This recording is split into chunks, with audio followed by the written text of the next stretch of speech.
Փաստորեն հարգելիներս, այս կան ժամանակ որ շուխուր էին անում, բա տեսեք, մենք Ռուսաստանի ալտերնատիվ մի հատ ուրիշ ճանապարհ են գտել, որտեղից ցորեն բերենք, այլ ռուսներից կախված չենք լինի, ավելի էժան ցորեն կբերենք, բարձում է հարգելիներս, այդ ցորենն էլ ինչ ցորեն է, անաստուների համար ցորեն է, կոմբիկերա ինչա լրագրողներ ասելնես ոնց ասենց էժան բան, հետո Ղազախստանի կողմից ղազախներն են ասել Ջան, էդի 4-րդ սորտի ցորեն է, ու էդի անասունների համար է։ Եթե այդ ցորենի վագոնները դատարկ են հետ ուղարկվում, սա ինքնարժեքի վրա լրացուցիչ ավելանում է ինքնարժեքը։ Բացի այդ, ղազախական ցորենը ոչ թե Ադրբեջանից է Հայաստան մտել, այլ Վրաստանից, տրանզիտի համար նույնպես պետք է վճարել։ Ալո, բարև ձեզ, այսօր վերջապես կերա են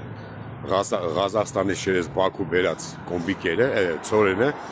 ու պետք է ասեմ, որ շատ լավ Մենք ուտելու ենք Ադրբեջանով անցած ցորենը, սնունդը, լուրջ, արցախցիները երբ որ չէին ընդունում 2023 թվականին ինչու չէին ընդունում, այդքան սկզբունքային էին, ոչ միայն, իրենք գիտեն, որ չի կարելի այդ ձվերը, այդ հացը, այդ ցորենը, բրինձը բերել տուն, որտեվ դա ինչպես 1988 թվականին,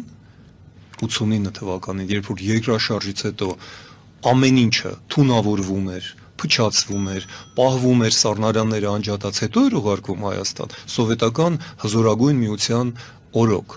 Ով է ձեզ ասել, որ հիմա դա չի արվի, կամ որևէ վարակ չի լինի, մենք այդ լաբորատորիաները ունենք։ Ցույց տամ Ստեփանակերտ ճանապարհով ձեր ասած 33 տասնամյակ անընդմեջ եկել է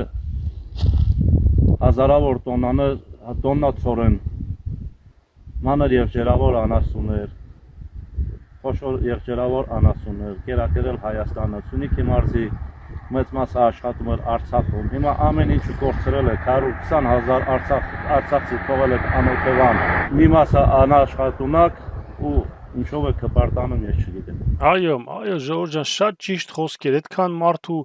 անտուն եք թողել, այդքան մարդ առանց գերեզմաններ, առանց այլ որ մեկն ասես։ Պետրոս, դու ցորենը հենց տենց ամբողջական ես ուտում, թե սպասում ես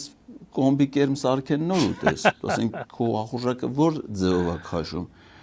հետո դու ադրբեջանական է կսիրես։ Այսինքն ազգայինը չի սիրում, չէ, պարոն Ղազարյան։